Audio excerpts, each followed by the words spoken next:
నేనైతే కనుక ఈ రోజు ఎపిసోడ్ 41 రివ్యూ అయితే ఇస్తున్నాను. సో నేను ఆల్రెడీ అన్నాను ఈ రోజు ఎపిసోడ్ ఒక రేంజ్ లో ఉండాలి అని చెప్పేసానని. కానీ నాకైతే కనుక అంత ఫైర్ అయితే అనిపించలేదు. ఎందుకంటే కొంతమంది మీద కొంచెం ఫైర్ అవ్వాలి, వాళ్ళకి చెప్పాలి క్లియర్ గా అని నేను అనుకున్నాను. బట్ ఎందుకు ఆగారు, ఎవరెవరి మీద ఆగారు, ఎవరెవరికి మంచి హింట్స్ వచ్చినాయో ఈ రోజు అయితే డిస్కస్ చేసుకున్నాము. సో ఫస్ట్ మెయిన్ అయితే కనుక మన వైల్డ్ కార్డ్ ఎంట్రీస్కి అయితే కనుక క్రౌన్స్ ఇచ్చారనమాట. సో వాళ్ళకి ఇచ్చిన పవర్ అండ్ క్రౌన్ వాళ్ళు డిజర్వా కాదా అని చెప్పేసి అనేది కనుక డిస్కషన్ జరిగింది విత్ ఆడియన్స్ పోల్ అనమాట. సో ఓన్లీ ఈరోజు ఎపిసోడ్ మొత్తం ఆడియన్స్ పోల్ మీద డిపెండ్ అయింది. వాళ్ళ దగ్గర పవర్ ఉండాలా ఉండద్దా ఏంటి అని చెప్పేసానని. సో అలా ఫస్ట్ మన మాధురి గారు అనమాట, ఆమెకి ఇమ్యూనిటీ డిజర్వా కాదా అని చెప్పేసి అని అన్నారు. అయితే కనుక డిజర్వ్ కాదు అని చెప్పేసి అన్నారు. సో ఈవెన్ ఆడియన్స్ కూడా చాలా పక్కాగా డిజర్వ్ కాదు అని చెప్పేసి ఇచ్చారు. సో ఆమె క్రౌన్ అండ్ ఆమె ఇమ్యూనిటీ అయితే పోయింది. అండ్ నెక్స్ట్ నిఖిల్ది కూడా, నిఖిల్కి కంటెండర్ అనమాట, అది కూడా తనకు కూడా పోయింది. ఎందుకు అని అంటే కనుక మన ఓజీస్ అనమాట, ఒరిజినల్ గ్యాంగ్ వాళ్ళు ఏం చెప్పారంటే లైక్ ఇంకా నువ్వు గెలిచి ఆడుకోవచ్చు, ఇలా డైరెక్ట్ గా కంటెండర్ అవ్వాలి అని అంటే కూడా అని చెప్పేసి అన్నారు. సో ఆడియన్స్ ఓకే చెప్పారు. దానివల్ల అతని పవర్ అండ్ క్రౌన్ కూడా పోయిందనమాట. అండ్ నెక్స్ట్ మనకి రమ్య అండ్ గౌరవ్ అయితే ఉండదు.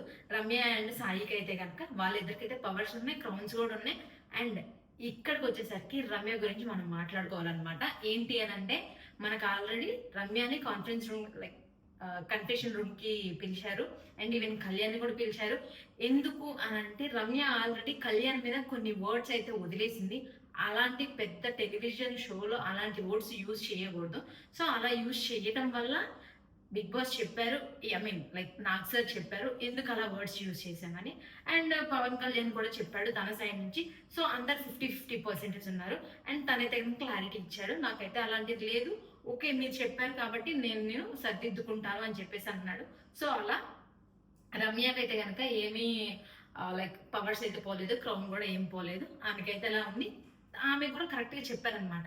లైక్ ఏమని, నువ్వు మాట తీరు అనేది మార్చుకో, లైక్ వర్డ్స్ అనేవి మార్చుకో అని చెప్పేసి అన్నారు. సో అలా అయిపోయింది. అండ్ నెక్స్ట్ మనం మాధురి గారి దగ్గరికి వద్దాం. మాధురి గారికి ఆల్రెడీ దివ్యకి ఇద్దరికి ఒక డిస్కషన్ జరిగింది, ఏమైనా గొడవ జరిగింది. ఆ డిస్కషన్ గురించి కూడా మాట్లాడారు.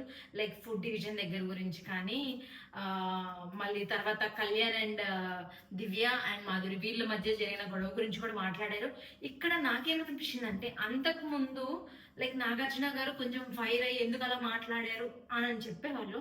ఈసారి కొంచెం జాగ్రత్తగా చెప్పొచ్చు కదమ్మా, కొంచెం మాట తీరు మార్చుకోవచ్చు కదమ్మా, అలా ఉండద్దమ్మా అని ఏదో చిన్నగా చెప్పినట్టు గుజ్జిగిచ్చినట్టుగా నాకైతే అనిపించింది. అలా కాకుండా కొంచెం గట్టిగా చెప్పుకుంటుంటే కనుక వాళ్ళ పొగర అనేది తగ్గిద్ది అని అనిపించింది ఇదైతే కనుక.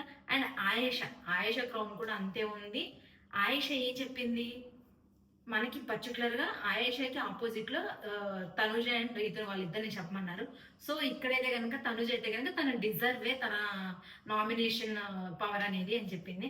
అదేంటి నిన్నే కదా టార్గెట్ అని అంటే, నన్ను టార్గెట్ అయింది అది నాకు తెలుసు, బట్ కానీ బయట తను చూసొచ్చింది కాబట్టి కొన్ని చెప్పింది. తను ఒకటి లోపల ఉంచుకోదు, ఒకటి బయట ఉంచుకోదు, అంతా ఒకటే మాట్లాడింది. సో దానివల్ల మేబీ మాలో ఏమైనా చిన్న డిఫెక్ట్స్ ఉండటం వల్ల తను నామినేషన్ చేసింది కాబట్టి ఇలా ఉంది అనేది తనుజ చెప్పింది. అండ్ తనుజకి ఫుల్ క్లారిటీ ఉంది. అదే క్లారిటీ మెయింటైన్ చేస్తే మాత్రం తనుజని ఎవ్వరు ఆపలేరు. నేను కూడా ఎవరు ఆపకుండా ఉండాలి, తను గట్టిగా ఆడాలి అని కోరుకుంటున్నాను. అండ్ నెక్స్ట్ రీతు ఏంటంటే తన వేలో ఒకసారి నాన్ డిజర్వింగ్ అనేది, తర్వాత మళ్ళీ ఏమో డిజర్వింగ్ అని చెప్పేసానండి. సో తనకి కొంచెం డిసిషన్ మీద కొంచెం గ్రిప్ అనేది లేదు. సో అలా వీళ్ళందరికీ కూడా ఉంది. సో ఆయేషాకి అండ్ సాయికి వీళ్ళిద్దరికైతే కనుక క్రౌన్స్ అంతే ఉన్నాయి, పవర్స్ కూడా వాళ్ళకి అంతే ఉన్నాయి, మిగతా వాళ్ళకి లేదనమాట. ఇది అంతా అయిపోయిన తర్వాత సెపరేట్ గా మళ్ళీ రీతు అండ్ డెమోన్ అయితే కనుక కన్ఫ్యూషన్ రూమ్ కి పిలిచారు.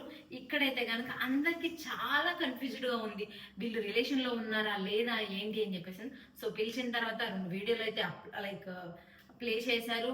లైక్ డెమోన్ అనే తను రమ్యని అడుగుతా ఉన్నాడు, తను ఏమన్నా కొంచెం ట్రస్ట్ ఇష్యూస్ ఉన్నాయా లేదా, ఏమన్నా అనిందా అని చెప్పేసానని. సో ఆ విషయంలో అయితే డిస్కషన్ జరిగింది. రీతు అయితే చాలా క్లియర్ కట్ గా చెప్పేసింది, నాకు ఈ పర్సన్ అంటే like and like comfort zone ఉంది అని చెప్పేసాని.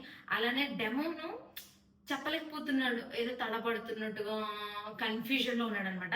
ఇది గనక వీళ్ళిద్దరికీ లేకుండా మీ ఇద్దరు కాన్సంట్రేషన్ గేమ్ మీద పెట్టండి. అసలు ఒక రేంజ్‌లో ఉంటారనైతే గనక చాలా డైరెక్ట్‌గా నాగార్జున గారైతే గనక వాళ్ళకి హింట్స్ ఇచ్చారు.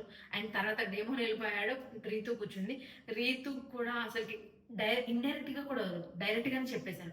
నువ్వేం ఆలోచించకుండా నీ సెల్ఫ్ లవ్ నువ్వు చేసుకుంటే గనక నీ గేమ్ అనేది ఒక రేంజ్‌లో ఉండిద్ది అని. ఎందుకంటే రీతు గనుక ఇలాంటి పెంటలేం పెట్టుకోకుండా చాలా క్లియర్‌గా ఆడితే రీతు చాలా టఫెస్ట్ ప్లేయర్ మిగతా అవతల వాళ్ళందరికీ కూడా. అది నా ఒపీనియన్. ఇప్పటికైనా గేమ్ మార్చుకుంటే చాలా బెస్ట్ అని చెప్పేసి నేను అనుకుంటున్నాననమాట. అండ్ నెక్స్ట్ తనూజని కూడా రమ్మన్నారనమాట కన్ఫెషన్ రూమ్‌కి నెక్స్ట్. వెళ్ళిన తర్వాత తనూజకైతే గనక చూపిచ్చారు. లైక్ ఒక వీడియో ప్లే చేశారు. ఏది మాధురి, రమ్య వీళ్ళిద్దరూ డిస్కస్ చేసుకుంటున్నప్పుడు లైక్ ఎందుకు తను లీనియన్స్ ఇస్తుంది అని చెప్పేసానని చెప్పారనమాట. సో ఈ విషయంలో ఆల్రెడీ తనుజ చెప్పిందనమాట. అతను చిన్నపిల్లోడు అండ్ దెన్ అవతల వాళ్ళేంటంటే తనుజ దగ్గరికి వచ్చేసరికి వాళ్ళు కొంచెం హైప్ ఇస్తున్నారనమాట. ఏ ఏ లవ్ లవ్ అది దాని వల్ల తనుజ కొంచెం దూరం పెట్టాల్సి వస్తుంది. కొంచెం ఇదిగా ఉంటుంది. కానీ వేరే ఉద్దేశం ఏం లేదు. తనకేమన్నా ఇబ్బంది అనిపిస్తే తనకు చెప్పిద్ది. అతను కూడా అలా ఏం చేసేవాడు కాదు. వాళ్ళిద్దరికి ఒక ఫ్రెండ్షిప్ జోన్ అనేది ఉంది అని చెప్పేసి చాలా క్లియర్ కట్ గా చెప్పింది. అండ్ ఇక్కడ మాధురి గారు తన గురించి బ్యాక్ పిచ్చింగ్ చేస్తున్నారని నాగార్జున గారు క్లియర్ గా చెప్పారు. ఇక్కడ నుంచి మన తనుజ మాధురి గారితో కొంచెం డిస్టెన్స్ మెయింటైన్ చేస్తే బాగుండిద్ది అని అనుకుంటున్నా. ఎందుకంటే బ్యాక్ లో ఒకలాగా ఫ్రంట్ ఒకలాగా మాట్లాడుతుంది కాబట్టి. ఈ రోజు ఎపిసోడ్ అయితే అంత ఫైర్ గా లేదు, బట్ ఓకేలాగా అనిపించింది నాకైతే కనుక. సో రేపటి ఎపిసోడ్ అయితే కనుక మనకి full fun, full shocking and Diwali కదా స్పెషల్. సో అలా కొంచెం ఫుల్ రోలర్ కోస్టర్ ఉంటుంది అనమాట. లైక్ ఫ్యామిలీ వాళ్ళతోటి మాట్లాడడం కానీ అలా జరుగుతూ ఉంటాయి. సో ఇదైతే కనుక రేపు జరగబోయింది. రేపు దాని గురించి మళ్ళీ మనం డిస్కస్ చేసుకున్నాం. ఇలాంటి అప్డేట్స్ ఎలిమినేషన్కి సంబంధించిన కానీ ఏ అప్డేట్స్ అయినా మిస్ అవ్వకుండా ఉండాలంటే కనుక లైక్, షేర్, సబ్స్క్రైబ్.